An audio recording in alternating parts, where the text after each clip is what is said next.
Let's log into Cloud Pack for Data as a claims adjuster, claims analyst, or someone interested in historic or predicted claim damage.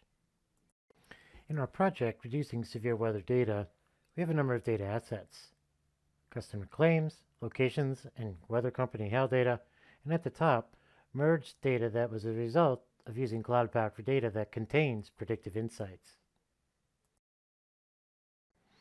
Let's visualize those results through this dashboard.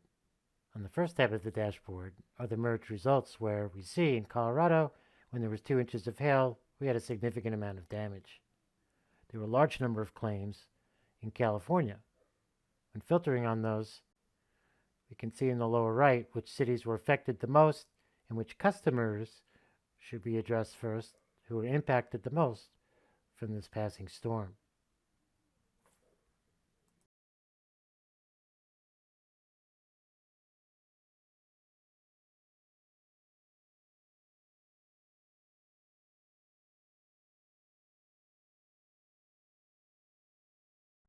The second tab of the dashboard shows forecasted hail and who is about to be impacted the most over the next few days. Insurers are very interested in fire and wind, especially when it's over the next 15 minutes, 30 minutes, or 45 minutes. We were able to use Cloud Pack for Data to call the weather company data packages to ingest these GeoJSON files and display them in Esri.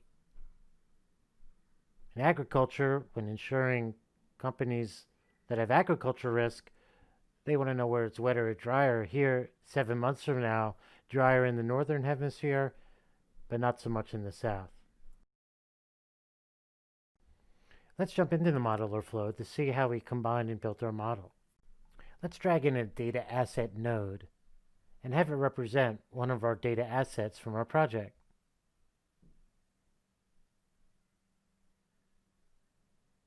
To visualize that, we're going to drag out a table node, connect those two, and visualize its results within the modeler flow.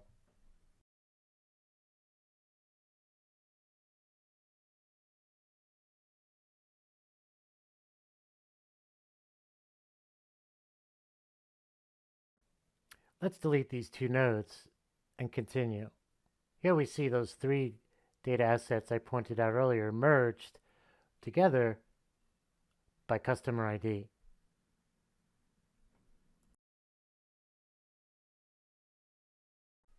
It's at this point that we're writing out to a file the first tab that you saw in the dashboard. Here I'm creating a few extra calculations, setting my target and inputs, and using a recommended model from AutoAI that we'll look at in a moment.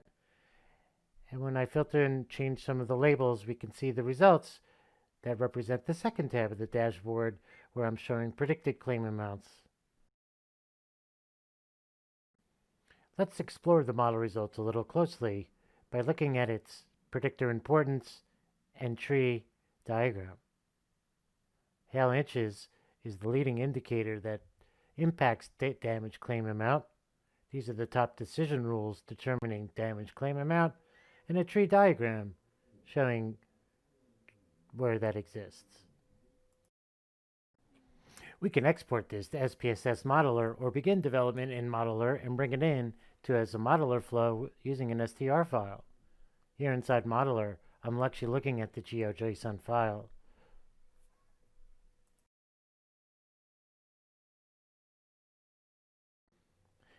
Here's another way I created the model using a Python notebook.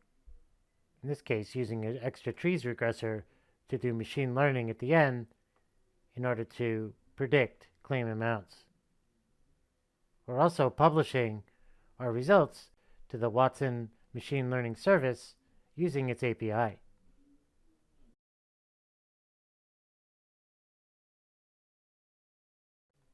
Before choosing the model in Modeler or in a Python notebook, I leveraged the power of AutoAI in order to determine which model we should use.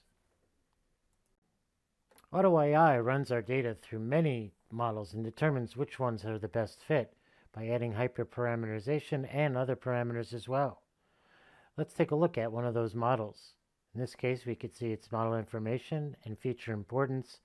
And right now, from here, save it as a model and a notebook for downstream use as a live scoring service or for batch scoring.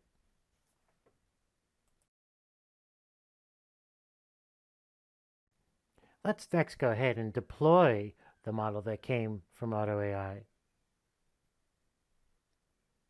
First, we'll promote it to our deployment space. And once there, go ahead and deploy it. Now that it's deployed as an online deployment, we'll go ahead and see how we can use this downstream using curl, Java, Python, JavaScript, or Scala. A developer can immediately learn how to integrate and use this scoring service within their downstream application.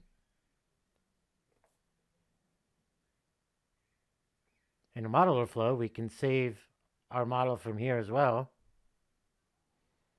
And once it's been saved, deploy it just like we did a moment ago.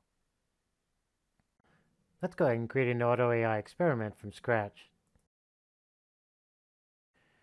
Using the merged results from Modeler to help us predict claim damage using claims location tail data.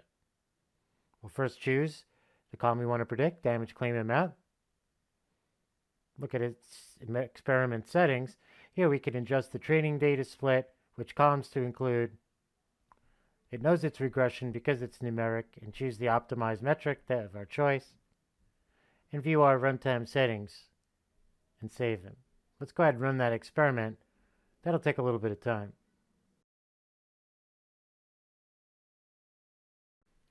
When returning to our project, notice how the AutoAI experiment is still running.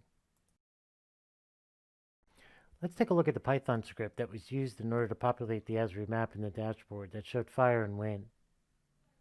Once obtaining a weather company data package key, we could then call the data packages in order to get the appropriate wind and fire information that we're here in the bottom, calling the Esri ArcGIS server API in order to update the map. Thanks for taking the time to explore this Reducing Severe Weather Risk project.